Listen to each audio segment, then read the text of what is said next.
بسم اللہ الرحمن الرحیم۔ السلام علیکم۔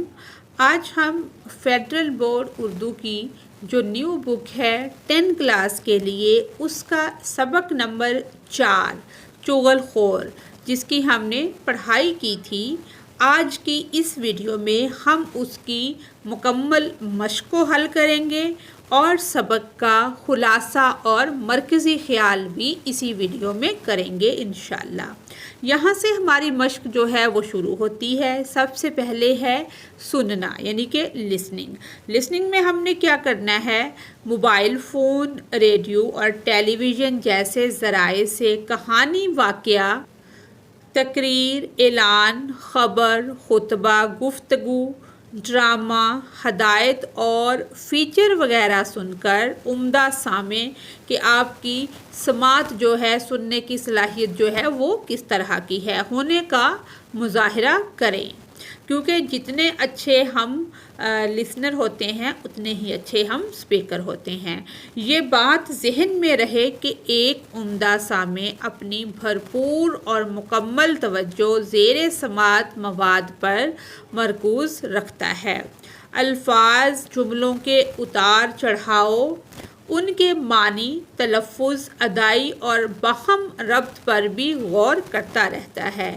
جتنی گہری توجہ سے کوئی سامع یعنی کہ سننے والا کسی کہانی، ڈرامے، واقعے، خطبے، گفتگو، ہدایت، فیچر وغیرہ کی سماعت کرے گا، اسی قدر اس کے ذہن میں زیادہ معلومات محفوظ ہوں گی اور وہ اپنی مدلل اپنی رائے کی دلیل دے سکے گا، رائے کا اظہار کر سکے گا۔ جماعت کے تمام طلباء 5 کے گروہ بنا کر سمیع ذرائع، آڈیو ریکارڈر، ریڈیو سے تلقین شاہ یا زاویہ کے پروگرام سنیں۔ طلباء کا جو گروہ بہترین انداز میں اپنی مدلل رائے کا اظہار کرے، اس کے لیے سب بچے تالیاں بجائیں تاکہ اس گروہ کی اس کی حوصلہ افزائی ہو۔ تو اس کا یہ جواب ہے، کچھ لوگوں کے کمنٹس آئے تھے کہ پین کا پرابلم ہوتا ہے، کہ پین کی وجہ سے شاید انہوں نے اسکرین شاٹ لینے ہوتے ہیں، اس وجہ سے پرابلم ہوتی ہے۔ تو میں کچھ وقفے سے جب سمجھاؤں گی یا جس وقت یہ پورا ہو چکا ہوتا ہے تو تھوڑی دیر کے لیے پین کو سائڈ پہ کر کے آپ کو ٹائم دے دیا کروں گی تاکہ آپ ایزیلی اسکرین شاٹ لے سکیں۔ جیسے اب پین نہیں ہے، اس ٹائم آپ لے سکتے ہیں۔ جواب: زاویہ ایک مشہور پروگرام ہے جس میں اشفاق احمد اپنے مخصوص انداز میں زندگی، اخلاقیات، روحانیت اور معاشرتی مسائل پر گفتگو کرتے ہیں۔ اس پروگرام کو سن کر بہت سے پہلوؤں پر مدلل رائے دی جا سکتی ہے، جیسے موضوع کا انتخاب۔ اشفاق احمد ہر پروگرام میں زندگی کے کسی اہم پہلو کو موضوع بناتے ہیں، جیسے محبت، صبر، معافی یا انسان دوستی۔ ان کے موضوعات سننے والوں کو جو لوگ ان کے پروگرام دیکھتے ہیں سوچنے پر مجبور کر دیتے ہیں۔ یہ ہے موضوع کا انتخاب کہ ان کا جو موضوع ہوتا ہے وہ اس طرح کا ہوتا ہے کہ اس کے اندر محبت، صبر، کسی کو معاف کر دینا یا انسان دوستی، یہ سب موضوعات ایسے ہیں جو انسان کو سوچنے پر مجبور کرتے ہیں۔ دوسرے نمبر پر ہے بیان کا انداز۔ ان کا لہجہ نرم، بات چیت میں سادگی اور کہانی سنانے کا انداز سامع کو اپنی گرفت میں لے لیتا ہے، کہ جس طرح سے ہم کوئی ڈرامہ دیکھ رہے ہوتے ہیں یا کوئی پروگرام، تو اکثر ایسا سین آتا ہے کہ ہماری بھی آنکھوں میں آنسو آ جاتے ہیں۔ ان کی باتوں میں ایک خاص حکمت اور زندگی کا نچوڑ ہوتا ہے۔ تیسرے نمبر پر ہے زبان و بیان۔ اشفاق احمد کی زبان سادہ مگر دل میں اتر جانے والی ہوتی ہے۔ وہ مشکل باتوں کو عام فہم انداز میں پیش کرتے ہیں جو سامع کو گہرائی سے متاثر کرتی ہے۔ نمبر 4، چوتھے نمبر پر ہے اخلاقی درس۔ ہر پروگرام کے آخر میں ایک سبق یا اخلاقی پیغام ہوتا ہے۔ جس طرح سے ہم کوئی کہانی پڑھتے ہیں، حالانکہ وہ سچائی پر مبنی نہیں ہوتی، لیکن اس کے اندر کیا ہوتا ہے، ایک اخلاقی سبق ہوتا ہے جو سامع کو اپنی زندگی میں مثبت تبدیلی لانے پر آمادہ کرتا ہے۔ نتیجہ: زاویہ ایک ایسا پروگرام ہے جو نہ صرف سننے والے کی سوچ کو وسعت دیتا ہے کہ سننے والے کی جو سوچ ہے وہ بڑی ہوتی ہے، وسیع ہوتی ہے، بلکہ زندگی کو بہتر طور پر سمجھنے میں بھی مدد دیتا ہے۔ اس کے ذریعے انسان اپنے کردار اور سوچ میں بہتری لا سکتا ہے۔ اس کے بعد ہے بولنا۔ سوال نمبر 2 ہے، کہانی چغل خور کے درج ذیل حصے کی اس طرح بلند خوانی کیجیے۔ اس کو ہم نے اونچی آواز میں پڑھنا ہے اور اس کا کچھ نہیں ہے، تاکہ اس کے اندر جو جذبات پائے جاتے ہیں، تاثر کے حوالے سے شدت ہے، لہجے کا زیر و بم ہے، وہ اس کا لحاظ رکھ کر ڈرامائی کیفیت اس کی ادا ہو جائیں۔ اس کو صرف ہم پڑھ لیں گے۔ اس کے بعد ہے پڑھنا۔ سوال نمبر 3 ہے، درج ذیل اقتباسات نثری اصناف ادب، کہانی بہادر خان کی سرگزشت اور ناول آنگن سے لیے گئے ہیں۔ انہیں پڑھ کر ان کے طرز تحریر پر غور کریں اور جانیں کہ کہانی اور ناول کے انداز بیان اور طرز تحریر میں کیا فرق پیش نظر رکھا جاتا ہے۔ عبارت نمبر 1، یہ عبارت بھی ہماری کہانی سے ہے، اس کی ریڈنگ ہم نے کی تھی۔ آگے عبارت نمبر 2 ہے، یہ والی دوسری عبارت ہے ہماری۔ یہاں تک ہماری دوسری عبارت جو ہے مکمل ہوتی ہے۔ اب ہم اس کو صرف پڑھنا ہے اور اس کا کچھ نہیں ہے۔ جواب ہے اس کا جو مین چیز ہے، آئیے کہانی اور ناول کے انداز بیان اور طرز تحریر کے فرق کو ان دونوں اقتباسات کی روشنی میں واضح کرتے ہیں۔ مثلا یہ ہیڈنگ آ گئی ہے کہانی کی اور یہ ناول کی ہے۔ اب ہم نے دیکھنا ہے کہ طوالت اور وسعت، یعنی کہ طویل ہونا۔ ناول ہمیشہ طویل ہوتا ہے۔ آپ کوئی بھی ناول پڑھتے ہیں، جیسے ناول ہے پیر کامل میں نے پڑھا ہے، حمیرہ احد کا لکھا ہوا ہے، بہت لمبا ناول ہے۔ اسی طرح سے اب ہم 1 by 1 اس کو پڑھتے ہیں کہ کہانی بہادر خان کی سرگزشت کا اقتباس مختصر ہے اور ایک مرکزی کردار بہادر خان کی زندگی، اس کی محنت، خودداری اور زمین سے محبت پر مرکوز ہے۔ یہاں کہانی سیدھی اور جامع ہے، جس میں کم وقت میں کردار کا خاکہ پیش کر دیا گیا ہے۔ اور اب ہم ناول پہ آتے ہیں۔ ناول آنگن کا اقتباس طویل اور وسعت رکھتا ہے۔ اس میں خاندانی تنازعات، جذباتی کشمکش اور ہجرت جیسے پیچیدہ موضوعات کو تفصیل سے بیان کیا گیا ہے۔ اس کے بعد ہے پلاٹ کی ساخت، یعنی کہ پلاٹ کی جو ساخت ہے وہ کیسی ہے۔ کہانی کا پلاٹ سادہ ہے، جس میں بہادر خان کی زندگی کا ایک خاص پہلو بیان ہوا ہے۔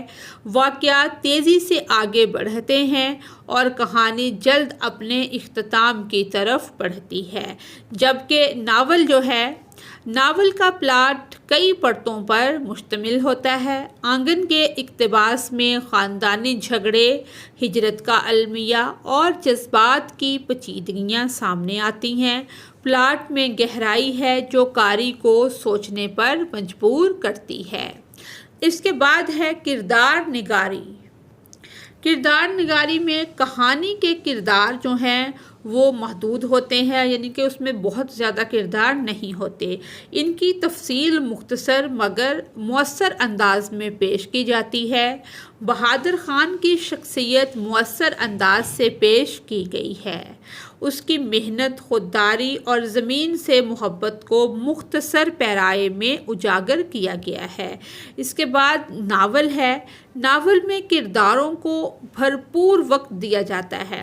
آنگن کے اقتباس میں بڑے چچا، اماں اور عالیہ کے جذبات اور رشتوں کی پیچیدگی کو مکالمے اور تفصیل سے پیش کیا گیا ہے۔ اس کے بعد ہے ماحول اور پس منظر۔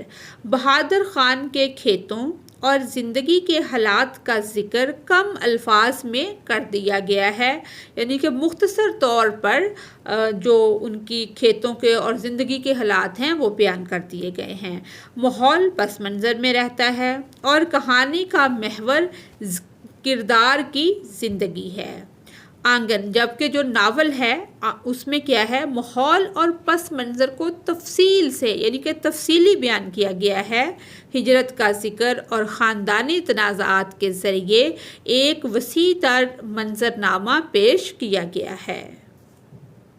اس کے بعد ہے انداز بیان، یعنی کہ کہانی کا انداز بیان سادہ اور مؤثر ہے۔ مصنف نے براہ راست بیان کے ذریعے بہادر خان کے کردار کو اجاگر کیا ہے۔ اس کے بعد ناول کا جو انداز بیان ہے وہ زیادہ پیچیدہ ہے اور گہرائی لیے ہوتا ہے۔ آنگن میں مکالمے، جذبات اور رشتوں کی نزاکت کو، کہ رشتوں کے اندر جو نازک پن پایا جاتا ہے، نزاکت پائی جاتی ہے، اس کو خوبصورتی سے بیان کیا گیا ہے۔ اس کے بعد ہے موضوع اور مقصد۔ بہادر خان کی کہانی کا مقصد اس کی محنت، دیانتداری اور زمین سے محبت کو اجاگر کرنا ہے، جبکہ ناول کا جو مقصد ہے وہ ہجرت کے پس منظر میں خاندانی تعلقات کی پیچیدگی اور جذباتی کشمکش کو پیش کرنا ہے۔ اس کے بعد ہمارا نتیجہ آتا ہے کہ کہانی اور ناول دونوں کیا ہیں، نثری اصناف ہیں، لیکن کہانی مختصر اور ایک مرکزی خیال پر مبنی ہوتی ہے، جبکہ ناول تفصیل، کرداروں کی گہرائی اور واقعات کی پیچیدگی کو بیان کرتا ہے۔ کہانی فوری اثر ڈالتی ہے، جبکہ ناول قاری کو ایک طویل سفر پر لے جاتا ہے، جہاں کرداروں کے جذبات اور حالات کا تدریجی ارتقاء سامنے آتا ہے۔ میں تھوڑا رک بھی رہی ہوں اور پینسل کو بھی اٹھا رہی ہوں تاکہ آپ کو اسکرین شاٹ لینے میں آسانی ہو جائے۔ اس کے بعد سوال نمبر 4 ہے، اس میں ہے کہ شفیع عقیل نے پنجابی لوک کہانیوں کے علاوہ دیگر عالمی اور علاقائی زبانوں کی کہانیوں کو اردو کے قالب میں ڈھالا ہے۔ کرنا ہم نے یہ ہے کہ اسکول کی لائبریری سے ہم نے اپنے آبائی علاقے یا مادری زبان کے علاوہ کسی دوسری مقامی زبان یا علاقے کی کہانیوں کا مجموعہ جاری کروانا ہے، اور اس کے اندر جو تہذیب، رسم و رواج اور ثقافت کا ذکر کیا گیا اس کو اپنی ثقافت سے ہم نے اس کا موازنہ کرنا ہے۔ آگے سوال نمبر 5 ہے، یہ کافی سمجھنے والا سوال ہے، اس کو پڑھتے ہیں۔ سوال نمبر 5 ہے ہمارا، شامل نصاب کہانی چغل خور کو غور سے پڑھ کر اس کے اجزاء، پیراگراف، کرداروں کا تعارف، ابتدا، مناظر کا بیان، اختتام، اس کی ہم نے کیا کرنی ہے، اجزاء کو ہم نے شناخت کرنا ہے۔ مثال کے طور پر چغل خور، کسان، کسان کی بیوی، کسان کے بھائیوں اور سالوں جیسے کرداروں کا ذکر کہانی میں کس کس مقام پر اور کس کس پیراگراف میں آیا۔ مزید یہ کہ لوک کہانی کی ابتدا چغل خور اور اس کی چغل خوری کی عادت کے تعارف اور اختتام چغل خور کی فتنہ انگیزی پر کریں۔ طلباء اس لوک کہانی کے تمام اجزاء کی نشاندہی کر کے جماعت کے دیگر ساتھیوں کے سامنے پیش کریں۔ تو اس کا جواب یہاں سے شروع ہوتا ہے کہ سب سے پہلے ہے کرداروں کا تعارف، یعنی کہ سب سے پہلا کردار ہے چغل خور۔ چغل خور کیا ہے، کہانی کا مرکزی کردار ہے جس کی عادت چغل خوری اور فتنہ انگیزی ہے۔ پہلے پیراگراف میں چغل خور کے کردار اور اس کی چغل خوری کی عادت کا ذکر کیا گیا ہے۔ دوسرا ہے کسان، سیدھا سادہ انسان جو اپنی محنت اور ایمانداری سے جانا جاتا ہے۔ اس کے بعد ہے کسان کی بیوی، محبت کرنے والی مگر شوہر اور خاندان کے درمیان غلط فہمی کا شکار ہو جاتی ہے۔ اس طرح سے بڑی غلط فہمیاں ہو جاتی ہے، جس طرح سے چغل خور اس کو ورگلاتا کرتا ہے، طرح طرح کی باتیں بتاتا ہے، تو وہ اس کی باتوں میں آ جاتی ہے، غلط فہمی کا شکار ہو جاتی ہے۔ کسان کے بھائی، خاندان کا وہ حصہ جو چغل خور کی باتوں میں آ کر بھائی سے بدظن ہو جاتا ہے۔ اس کے بعد ہے کسان کے سالے، یعنی کہ اس کے بیوی کے جو بھائی ہوتے ہیں، وہ بھی چغل خور کی باتوں کا شکار ہو کر تعلقات میں دراڑ ڈالنے کا سبب بنتے ہیں۔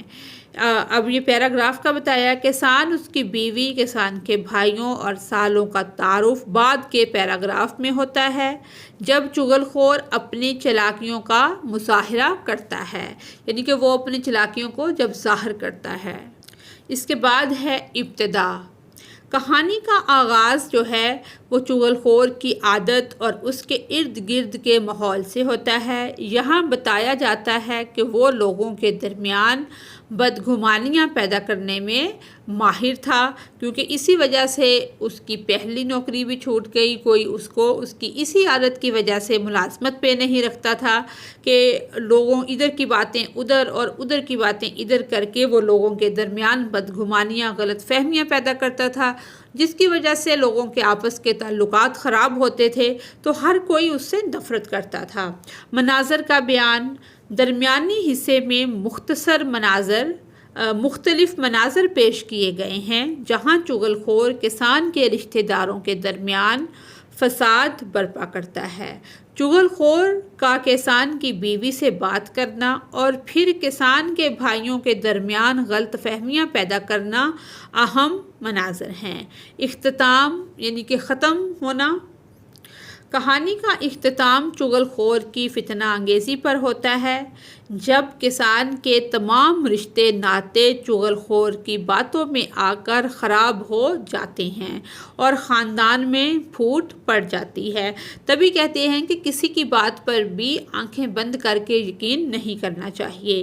یہ اجزاء کہانی کو ایک مکمل ڈھانچہ دیتے ہیں، جس میں ابتدا میں کرداروں کا تعارف، درمیانی حصے میں چغل خور کی چالاکیاں اور اختتام میں اس کے اثرات کو واضح کیا گیا ہے۔ یہ کہانی لوک ادب کا خوبصورت نمونہ ہے جو معاشرتی مسائل کی نشاندہی کرتی ہے۔ اس کے بعد ہے لکھنے، یہ ہمارا سوال نمبر 6 ہے، چھٹا سوال ہے کہ لوگ کہانی چغل خور کو پڑھ کر مصنف اور قاری کے نقطہ نظر کو سمجھتے ہوئے مرکزی خیال تحریر کرے۔ یہ ہمارا مرکزی خیال ہے۔ کہانی چغل خور کا مرکزی خیال چغل خوری کے برے اثرات اور اس کے نتیجے میں پیدا ہونے والے عدم اعتماد، بدگمانی اور تعلقات کی تباہی کو اجاگر کرتا ہے۔ مصنف کے نقطہ نظر سے یہ کہانی معاشرتی بگاڑ کی نشاندہی کرتی ہے، جہاں ایک فرد کی فتنہ انگیزی دوسروں کے رشتوں میں دراڑ ڈال سکتی ہے، کہ دوسروں کے رشتوں کو توڑ سکتی ہے، کیونکہ دراڑ ایسی چیز ہوتی ہے جس کا کوئی علاج نہیں ہوتا، جس کا کوئی حل نہیں آیا، ابھی تک دنیا میں دراڑ کا کوئی حل نہیں نکل سکا۔ قاری کے لیے یہ کہانی ایک سبق ہے کہ دوسروں کی باتوں پر آنکھ بند کر کے یقین نہیں کرنا چاہیے، بلکہ ہر معاملے کی تہہ تک پہنچنا ضروری ہے۔ چغل خوری نہ صرف دوسروں کو نقصان پہنچاتی ہے، بلکہ آخرکار چغل خور خود بھی رسوا ہو جاتا ہے۔ جیسا کہ ہم نے کہانی میں بھی پڑھا کہ چغل خور کو کوئی اپنی ملازمت میں نہیں لیتا تھا، ملازمت پہ نہیں رکھتا تھا، کیونکہ ہر بندہ یہ سمجھتا تھا کہ اس کی عادت ہے چغل خوری کی، تو یہ ہمارے تعلقات کو خراب کر دے گا، یہ ہمارے کام کو خراب کر دے گا۔ اس کا چغل خوری کا اثر نہ صرف اپنے کردار پر بلکہ دوسروں پر بھی ہوتا ہے اور خود بھی انسان کہیں کا نہیں رہتا۔ یہ کہانی ہمیں سچائی، بھروسے اور اچھے اخلاق کی اہمیت کا احساس دلاتی ہے، تاکہ معاشرے میں محبت اور ہم آہنگی برقرار رہ سکے۔ اس کے بعد ہے قواعد زبان شناسی۔ اس میں سب سے پہلے ہے حروف کی اقسام، کہ حروف کی جو قسمیں ہیں وہ کتنی ہیں۔ پہلے نمبر پر ہے حروف اضافت، ایسے حروف جو ایک اسم کا تعلق دوسرے اسم سے ظاہر کریں، مثلاً کا، کی, کے, اس کا پین, لڑکے کی کتاب. یعنی کہ ایسے لفظ جو تعلق کو ظاہر کریں اس کو کہتے ہیں حروف اضافت. دوسرے نمبر پر ہے حروف استفہام. ایسے حروف جو سوال پوچھنے کے لیے استعمال ہوں، مثلاً کیا، کون، کیوں. جیسے تمہارا کیا نام ہے، تم کون ہو، تم کیوں پوچھتے ہو. اس طرح سے یہ سوالیہ الفاظ ہیں، تو ان کو کیا کہتے ہیں؟ حروف استفہام. تیسرے نمبر پر ہے حروف بیان. حروف بیان ایسے حرف ہوتے ہیں کہ جو کسی وضاحت کے لیے استعمال کیے جائیں، کہ ایسے حروف کو کسی وضاحت کے لیے استعمال کیے جائیں. جیسے استاد نے کہا کہ سب کھڑے ہو جاؤ. اس مثال میں کہ استاد نے کہا کہ سب کھڑے ہو جاؤ، کہ کیا ہے؟ حروف بیان ہے. اس کے بعد ہے حروف جار. وہ حروف جو کسی اسم کو فعل سے ملاتے ہیں. مثلاً اسم کیا ہے؟ کہ کتاب پر رکھ دو یا کتاب میز پر رکھ دو. کسی کو کسی کام سے ملانا، کسی فعل اسم کو کسی کام سے ملانا. اس مثال میں پر کیا ہے؟ حروف جار ہے. ہماری یہ جو ڈیفینیشن دی ہوئی ہے یہ ٹھیک نہیں ہے. اس کی جو پراپر ڈیفینیشن ہے حروف جار کی، اسم کو فعل سے یہ نہیں ملاتے. یہ اسم کو حروف جار وہ الفاظ ہوتے ہیں جو کسی اسم، چیز، شخص، جگہ کے نام سے پہلے آ کر اس کا دوسرے لفظ سے، کہ دوسرا لفظ جو اس کے بعد آتا ہے اس سے تعلق ظاہر کرتے ہیں. مثلاً کتاب پر رکھ دو. یعنی کہ پر کیا ہے؟ کہ کتاب پر رکھ دو. اس مثال میں پر حروف جار ہے تو پر فعل نہیں ہے. یہ ہم نے سمجھنا ہے کہ اسم کو اگر یہ فعل سے ملاتے ہوں تو پر جو ہے یہ فعل نہیں ہے. یہ الفاظ ایسے لفظ ہوتے ہیں جو جملے میں رابطہ، جگہ، وقت، سمت یا تعلق بتانے کے لیے استعمال ہوں. جیسے علی نے کتاب میز پر رکھی. اب اس میں پر کیا ہے؟ حروف جار ہے. بچے کمرے میں کھیل رہے ہیں. اس میں جو ہے وہ حروف جار ہے. وہ لاہور سے آیا. سے کیا ہے؟ حروف جار ہے. ہم سکول کے لیے نکلے. کے لیے بھی ایک مرکب حروف جار ہے. اور ایک اور امپورٹنٹ بات جو یاد رکھنے والی بات ہے کہ حروف جار کے بعد جو اسم آتا ہے اس پر زیر آتی ہے. جیسے کتاب میں، میز پر، دکان سے. یعنی کہ اس کے بعد جو اسم آئے گا اس پر زیر آئے گی. اس کے بعد ہے حروف شرط. وہ حروف جو کسی شرط کے لیے استعمال ہوں. مثلاً اگر محنت کرو گے تو کامیابی ملے گی. یعنی کہ اس کے پہلے فقرے میں کیا ہے؟ شرط ہے. تو یہ ڈیفینیشن بھی ٹھیک ہے اور اس کی اگزامپل بھی ٹھیک ہے. حروف شرط یہ ہوتے ہیں جس میں شرط پائی جائے کہ اگر تم محنت کرو گے تو کامیابی ملے گی. اس کے بعد ہے حروف ندا. ندا کا مطلب ہوتا ہے پکار یا آواز. کسی کو پکارنے یا آواز دینے کے لیے استعمال ہونے والے حروف کو حروف ندا کہتے ہیں. مثلاً یا، اے، جی، او، ابے وغیرہ بھی حروف ندا ہے. جیسے ہم کہتے ہیں ابے بات سن، تو یہ کیا ہے؟ یہ حروف ندا ہے. اس کے بعد ہے حروف تعصف. تعصف کا مطلب ہوتا ہے غم یا افسوس کا اظہار کرنے کے لیے. یہ حروف غم یا افسوس کے اظہار کے لیے استعمال کیے جاتے ہیں. افسوس مثلاً ہے، وائے، ہائے، اف، ہے حروف تعصف ہیں. جب ہم کہتے ہیں ہائے ہائے اتنی بری خبر مل گئی، یا کوئی مر جاتا ہے، کوئی بری خبر ملتی ہے، کوئی حادثہ ہوتا ہے، تو یہ حروف ہمارے منہ سے نکلتے ہیں. اب یہ ہماری مشق کا جو آخری سوال ہے، یہ والے الفاظ جو ہیں ان کی ہم نے شناخت کر کے اپنی تحریر و تقریر میں ان کو استعمال کرنا ہے. یہ والے حروف ہیں. تو اس کا جواب ہے ارے، اجی. کیا ہے؟ حروف ندا یعنی کہ بلانے کے لیے، پکارنے کے لیے، جیسا کہ ہم نے اس کی ڈیفینیشن میں پڑھا تھا۔ ارے تم نے یہ کیا کر دیا، اور اجی سنیے ذرا میری بات تو سنیں۔ نے سے پر کو یہ کیا ہے؟ حروف جار ہیں۔ علی نے احمد سے مدد مانگی، میں نے کتاب میز پر رکھی، عالیہ نے حمزہ کو ڈانٹا۔ تو یہ حروف جار ہیں۔ اس کے بعد ہے تا وقت یہ کہ جوں ہی، یہ کیا ہے؟ حروف شرط ہیں۔ تم یہاں رکو تا وقت یہ کہ استاد آ جائیں، کہ تم یہاں ٹھہرو اس وقت تک کہ استاد آ جائیں۔ جوں ہی بارش رکی بچے باہر کھیلنے دوڑ گئے، یہ حروف شرط ہیں۔ اب بچے باہر کھیلنے کی شرط کیا ہے؟ بارش کا رکنا، کہ جیسے ہی بارش رکی تو بچوں نے کھیلنا شروع کر دیا۔ اس کے بعد ہے کہ حروف بیان۔ استاد نے شاگرد سے کہا کہ سبق پڑھو۔ ہائے ہے یہ کیا ہے؟ حروف تعسف ہیں جو افسوس کے لیے بولے جاتے ہیں۔ ہائے میرا خواب ادھورا رہ گیا۔ ہے تم نے اتنا، میں نے تم پر اتنا بھروسہ کیا، یا تم نے میرے پہ اتنا بھروسہ کیا اور تم نے مجھے دھوکہ دے دیا۔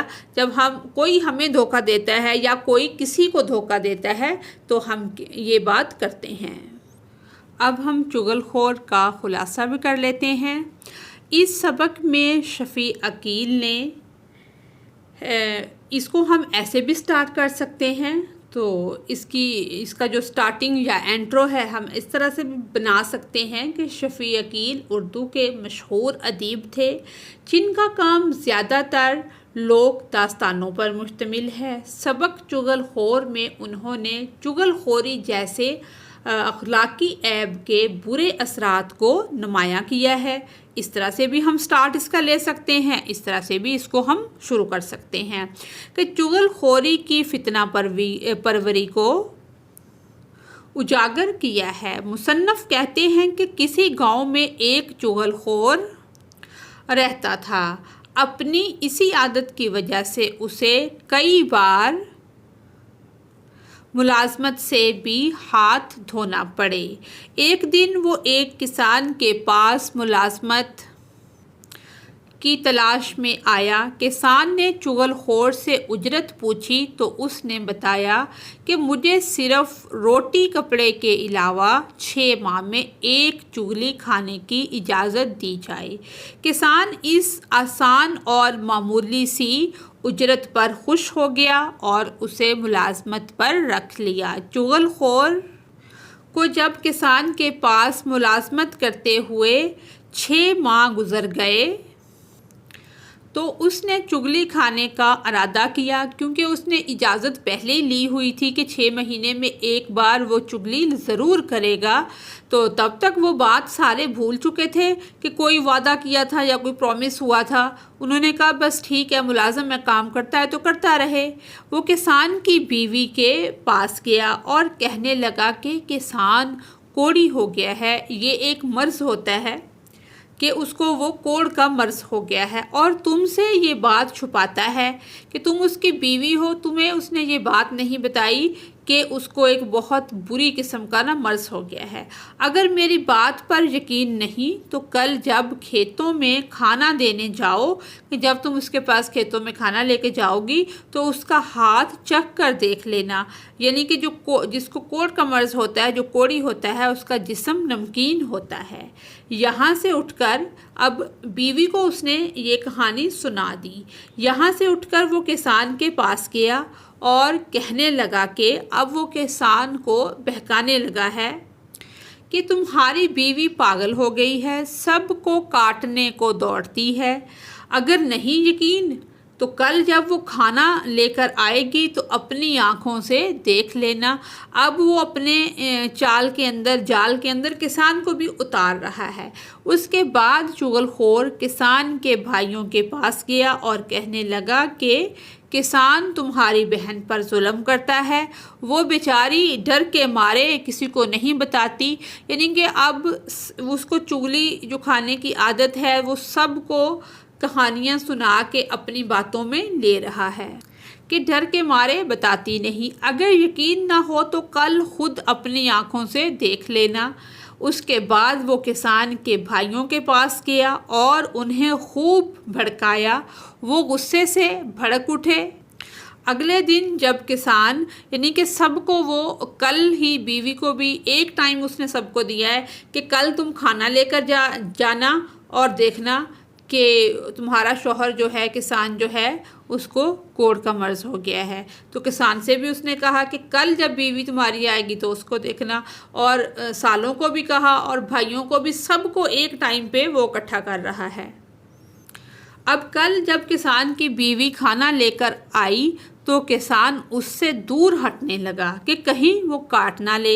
یہ دیکھ کر بیوی کو یقین ہو گیا کہ وہ کوڑی ہو گیا ہے، جو دور ہو رہا ہے۔ بیوی نے کھانا دینے کے بہانے کسان کی کلائی سے پکڑ کر چکھنے کا ارادہ کیا کہ یہ دیکھ کر، یعنی کہ جیسے اس کو بتایا تھا چغل خور نے کہ اس طرح سے چکھ کر دیکھنا ہے، کاٹ کر دیکھنا ہے، تو اب وہ اسی طرح کر رہی ہے۔ لیکن کیا ہے، کسان دور ہو رہا ہے کہ یہ پاگل ہو گئی ہے، کہیں مجھے کاٹ نہ لے۔ یعنی کہ کسان کو لگا کہ یہ واقعہ ہی پاگل ہو گئی ہے اور کاٹنے لگی ہے۔ چنانچہ کسان نے بیوی کی پٹائی شروع کر دی۔ یہ دیکھ کر بیوی کے بھائی لاٹھیاں اٹھائے، یعنی کہ وہ جو لاٹھیاں تھیں وہ اٹھا لائے، کسان کو مارنے کے لیے آ گئے اور کسان کو مارنے لگے۔ جب کھیت میں چھپے کسان کے بھائیوں کو بھی تو اس ٹائم پہ بلایا گیا تھا، ٹائم کے مطابق کہ کل ہی سب اکٹھے ہوں گے۔ بھائیوں نے یہ منظر دیکھا تو کسان کے سالوں کو مارنے لگے۔ اس دن خوب لاٹھیاں چلیں، سر پھٹے، مگر بعد میں معلوم ہوا کہ یہ سب کیا تھا، چغل خور کا کیا دھرا تھا، اس کی چال تھی۔ اس نے جو ایک چغلی کھانے کا کہا تھا، یہ وہ ہے۔ لہٰذا سب لوگ چغل خور کو تلاش کرنے لگے، مگر وہ گاؤں چھوڑ کر جا چکا تھا۔ اب اتنا فساد کروانے کے بعد اس نے گاؤں میں رہنا تھوڑی تھا، وہ اتنی دیر کہیں کا کہیں پہنچ چکا تھا۔ یہی وجہ ہے کہ آج بھی چغل خور کو جب چغل خور کہا جاتا ہے تو وہ ناراض ہو جاتا ہے اور ڈرتا ہے کہ اس نے یہ بات تسلیم کر لی تو کسان کے بھائی اور سالے اسے چھوڑیں گے نہیں۔ اب ہم اپنے سبق کا مرکزی خیال بھی دیکھ لیتے ہیں کہ مصنف نے اس لوک کہانی میں چغل خوری جیسے اخلاقی عیب کے برے اثرات کو اجاگر کیا ہے۔ چغل خوری دراصل غیبت اور بدگمانی کا ذریعہ بنتی ہے، جو معاشرتی بگاڑ، بد اعتمادی اور نفرت کو جنم دیتی ہے، کیونکہ جب ہم ایک دوسرے کی باتیں اس طرح سے کریں گے تو آپس میں نفرتیں پھیلیں گی۔ کہانی میں چغل خور کی وجہ سے خون خرابے کی نوبت آتی ہے اور بالآخر وہ خود بھی ذلیل و رسوا ہو جاتا ہے۔